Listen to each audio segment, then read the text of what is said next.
Hi friends, আমি মঞ্জুশ্রী আবারও আপনাদের সামনে চলে এলাম একটা হেলদি টেস্টি রেসিপি নিয়ে।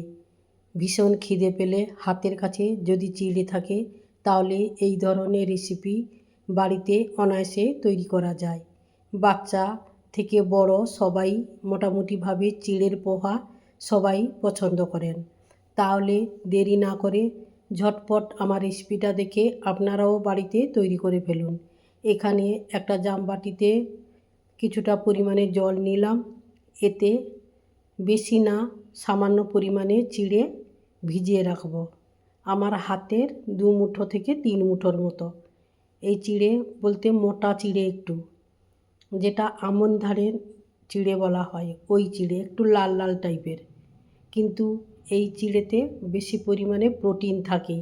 আর যেটা বাজার থেকে কিনে খাই বা বাজারে সব রকমেরই চিড়ে পাওয়া যায়, তবে যে সাদা চিড়েটা তাতে প্রোটিন একটু কম থাকে। আর আমন ধানের লালচে চিড়ে তাতে প্রচুর পরিমাণে প্রোটিন থাকে। ওই চিড়েটাকে ভিজিয়ে আমি কিছুক্ষণ পর ছেঁকে দেব। এরপর তার সঙ্গে দেওয়ার জন্য সামান্য পরিমাণে চিনেবাদাম নিলাম। ওই চিনেবাদামের মধ্যে সামান্য একটু ঘি দিয়ে লাল লাল করে ভেজে নিব।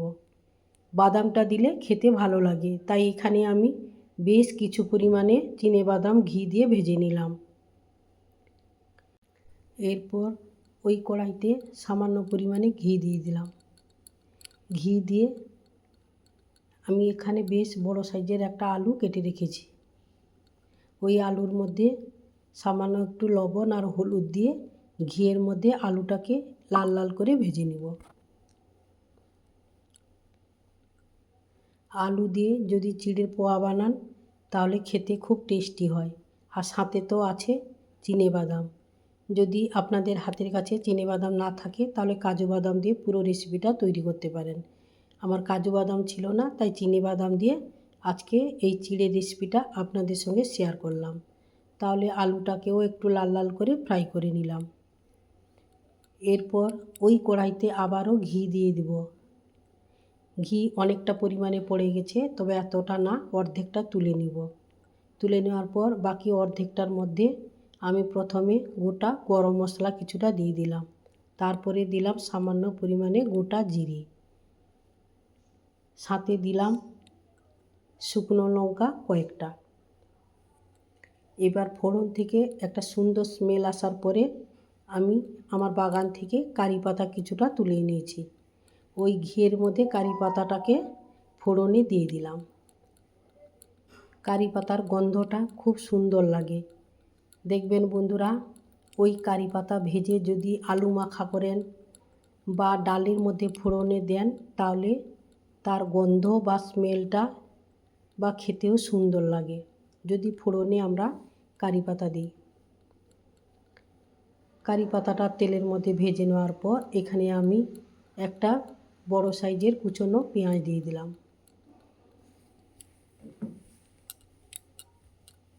এবার পেঁয়াজটাকে একটু লাল লাল করে ভেজে নেব, তবে একেবারে লাল নয়, মোটামুটি বাদামি কালার এসে গেলে তারপরে দিয়ে দেব এরপরে আমি ভেজে রাখা বাদাম আর আলু। তাহলে আলু আর বাদামের সঙ্গে কারি পাতার গন্ধর স্মেলটা সুন্দর ঢুকে যাবে। এইভাবে পেঁয়াজের সঙ্গে আলু, কাজু বাদাম সব কিছু ভালো করে নেড়ে চেড়ে একটু ভেজে নেব। তবে বন্ধুরা, এই সময় কিন্তু গ্যাসের ফ্লেমটা লো টু মিডিয়ামে রাখবেন। ভেজে নেওয়ার পর আমি এখানে দিয়ে দিব সামান্য পরিমাণে লবণ। লবণটা আপনারা যতটা পরিমাণে কোয়ান্টিটি নেবেন সেইভাবে আপনারা লবণটা মেশাবেন। এবার চিড়েটাকে একটা ঝুড়িতে আমি ছেঁকে রেখেছি। এবার চিড়েটা উপর থেকে দিয়ে দিব। তবে বন্ধুরা, একটু লক্ষ্য করবেন চিড়েটা যেন বেশি না ভিজে যায়। তবে এই চিড়ে একটুও যদি বেশি ভিজে যায় তাহলেও কোনো অসুবিধা নেই, কারণ এটা হচ্ছে আমন ধানের চিড়ে, একটু মোটা সাইজের লালচে। ওই চিড়েটাকে দিয়ে গ্যাসটাকে লো টু মিডিয়ামে রেখে আমি ভালো করে মিক্সড করে নিব। অনেক সময় খিদে লাগে, কি আছে, কি রান্না করব, মানে দুপুরে বা লাঞ্চের কথা, লাঞ্চে বা ডিনারে বলছি না, ওই টিফিন রেসিপিতে আর কি।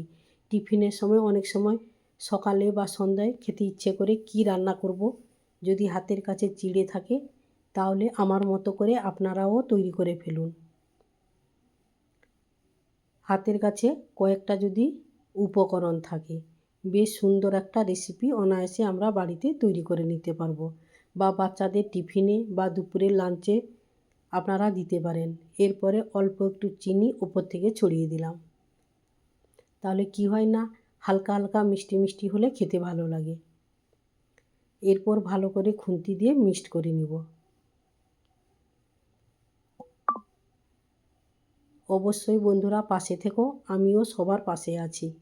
আর ভিডিওটা দেখার সময় অতি অবশ্যই একটা লাইক দিয়ে স্টার্ট করবেন। পুরনো বন্ধুদের অনেক অনেক ভালোবাসা পাশে থাকার জন্য। যে সকল বন্ধুরা নতুন অথচ চ্যানেলটিকে সাবস্ক্রাইব করনি, সেই সকল বন্ধুদের কাছে একটাই অনুরোধ, চ্যানেলটিকে সাবস্ক্রাইব করে পাশে থাকা বেল বাটনটি প্রেস করে দিবেন, তাহলে আপনাদের কাছে আগে নোটিফিকেশান পৌঁছে যাবে।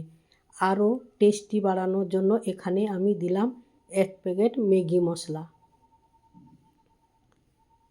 ম্যাগি মশলাটা দিলে আরও টেস্ট সুন্দর এসে যায়।